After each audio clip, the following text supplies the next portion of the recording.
أهلا بيكم في قناة اكتشف مصر. هتكلم النهاردة عن إمحتب.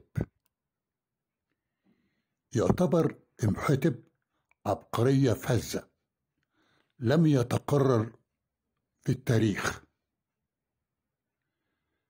ينتمي إمحتب للأسرة الثالثة الفرعونية، عاش من حوالي 4700 سنة. يعتبر إمحتب ثاني أشهر شخصية في الأسرة الثالثة الفرعونية بعد الملك زوسر. بنى إمحتب هرم زوسر المدرج في سقارة، وكان أسطورة في علم الفلك، كما كان أيضا مهندسا معماريا من الدرجة الأولى، وكان كذلك طبيبا عبقريا. عبد المصريين إمحتب قديما كإله للطب، وعبده الإغريق كذلك كإله للطب، وشبهوه بإله الطب عندهم المسمى إسكلاب أو إسكلابيوس. من إنجازاته في الهندسة تصميم وبناء مجموعة زوسر الهرمية في سقارة، وأقصد هنا أنه لم يصمم هرم زوسر المدرج فقط، ولكنه صمم أيضا المجموعة الهرمية كلها. المجموعة الهرمية للملك زوسر في سقارة تتكون من الهرم المدرج والسور الحجري الذي يحيط بالهرم، ومعبد الحب سد الخاص بالاحتفال بالعيد الثلاثيني للملك زوسر. هذه المباني مصنوعة جميعها من الحجر الجيري، وهي أول استخدام للحجارة في التاريخ. كانت المباني التي تشيد من الخشب والأحجار تستخدم قبل ذلك، ولكن هذه هي المرة الأولى في تاريخ البشرية التي تشيد فيها المباني من الأحجار فقط. والهرم المدرج للملك زوسر في سقارة هو أول هرم في التاريخ، يعني أول هرم في تاريخ البشرية هو هرم زوسر المدرج في سقارة. وبني هذا الهرم من حوالي 4700 سنة. في مجال الطب طور إمحتب علم التحنيط، ويعتبر إمحتب أول طبيب يفرغ الجثة من الأحشاء والمخ. عمل كده ليه؟ يعني ليه فرغ الجثة من الأحشاء والمخ؟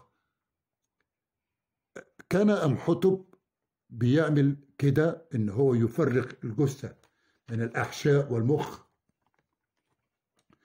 لأن لو ساب المصريين القدماء المخ والأحشاء داخل الجسد أثناء عملية التحنيط بيفسد جسم المتوفي، يعني جسم المتوفي بيفسد لو سيبنا جواه الأحشاء والمخ. عشان كده في عملية التحنيط اللي طوروا إمحتب إن هو قدر يشيل المخ والأحشاء من الجسم.